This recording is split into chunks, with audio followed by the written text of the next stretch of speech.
back to DTC, Dinda Tahir Channel. Kita bahas buku lagi yuk dalam Dinda Sok Review Buku.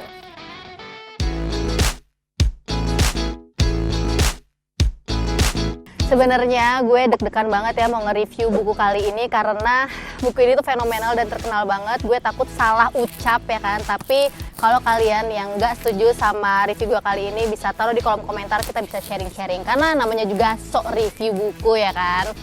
Oke, sebenarnya buku apa sih yang mau gue review? This is it.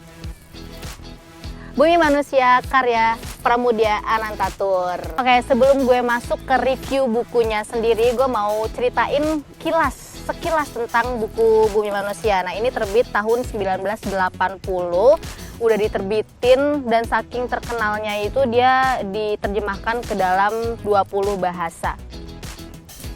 Kebalik ya, gue udah dikode-kodein sama kameramen ya kan, yang sama parol terus bang. Saking terkenalnya dan saking bagusnya buku ini, dia tuh udah diterjemahin ke dalam sekitar 20 bahasa. Terus genre-nya sendiri adalah drama history. Dan to be honest, ini tebal banget ya bukunya, sampai 535 halaman. FYI, buku ini itu sempet di-ban ya, sempet nggak boleh terbit pada tahun 1981. Mohon maaf nih, gue sambil nyontek-nyontek, apa-apa ya. Dia sempat dilarang terbit oleh Kejaksaan Agung pada tahun 81 karena dituduh mempropagandakan ajaran-ajaran Marxisme, Leninisme, dan komunisme. Padahal di dalam bukunya sendiri itu nggak ada disebut-sebut ajaran-ajaran itu. Yang ada disebut itu lebih keseringannya nasionalisme. Dan menurut gue ya nggak tahu sih ya, mungkin karena zaman dulu itu pena itu lebih tajam daripada pisau dan lebih mematikan daripada senjata api. Mungkin orang-orang dulu itu takut dengan isi buku ini. Padahal intinya buku ini ya kayak drama history gitu. Masuk ke review covernya. To be honest, gue rasa ini adalah ciri khas covernya dari buku-buku Eyang Pram. Karena semua bukunya Eyang Pram tuh ya covernya modelannya kayak gini.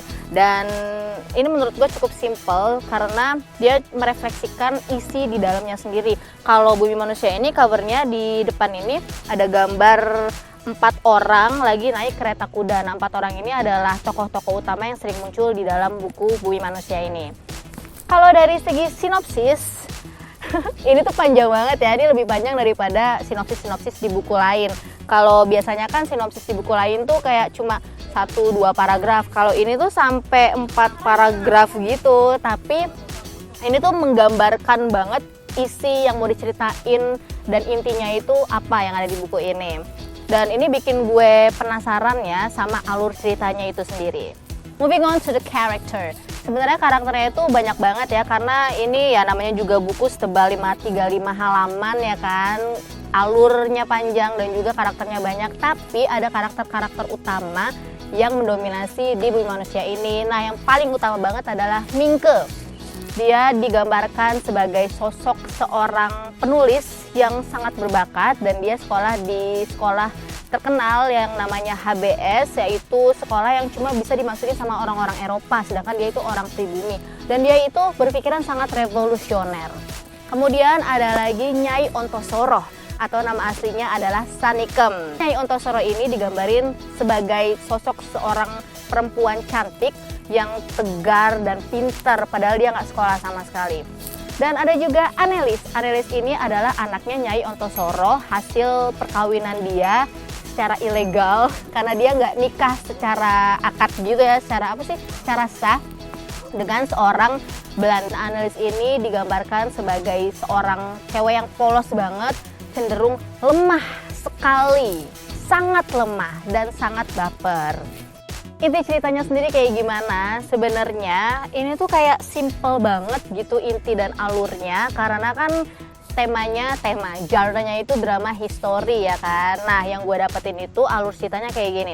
Jadi pada suatu ketika Mingke ini diajakin sama temennya yang namanya Robert Surhoff untuk mampir ke Wonokromo, yaitu rumahnya Nyai Ontosoroh. Nah, di sana si Robert itu sebenarnya mau PDKT sama Anelis karena Anelis ini terkenal cantik banget gitu kan.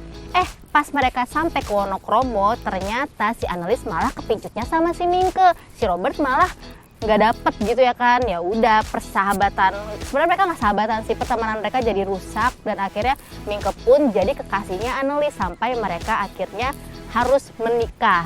Nah, tapi hubungan si Mingke dan juga Annelies ini, karena Mingke adalah pribumi dan Annelies adalah keturunan Eropa, jadi itu kayak nggak lancar gitu.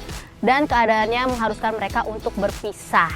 Seperti itulah inti ceritanya. Sebenarnya simple banget kan, makanya gue bingung kenapa dulu sampai sempet dilarang terbit lagi gitu. What I don't get from the story, karena bahasanya itu lumayan berat kan, makanya tadi di awal video gue bilang gue rada takut untuk mereview buku ini karena jujur gue nggak terlalu suka sama buku yang terlalu berat bahasanya. Ini kan emang buku lama, jadi tuh ada beberapa kata-kata yang masih ejaan lama gitu, dan ada kalimat-kalimat yang kadang gue kurang mengerti, makanya gue harus baca untuk yang kedua kalinya biar gue bisa nge-review buku Bumi Manusia kali ini. Tapi overall ini keren banget, dan FYI ini kan tetralogi. Di tetraloginya ini Bumi Manusia adalah yang paling ringan bahasanya. Kebayangkan kedua, ketiga, dan keempatnya kayak gimana. Oke, terus yang gue agak nggak srek sendiri tuh karakternya Annelies, karena dia tuh ceweknya lemah banget, padahal ibunya Nyai Ontosoro itu kan kuat banget ya. Kenapa nggak nurun ke anaknya gitu ya kan? But it's okay. It's the best book ever. One of the best books I've ever read. Next point, what I get from the story. Jadi gue banyak banget dapat pelajaran dari buku Bumi Manusia ini. Salah satu yang paling jelas adalah tentang penggambaran pemerintahan kolonialisme Belanda pada saat itu. Jadi Eyang Pram tuh menggambarkannya tuh secara jelas banget. Gue pun jadi tahu, oh ternyata pribumi dulu tuh diperlakukan kayak gini sama bangsa Eropa. Tapi nggak cuma antar Eropa sama pribumi ya, yang perlakuannya tuh kelihatan banget timpangnya.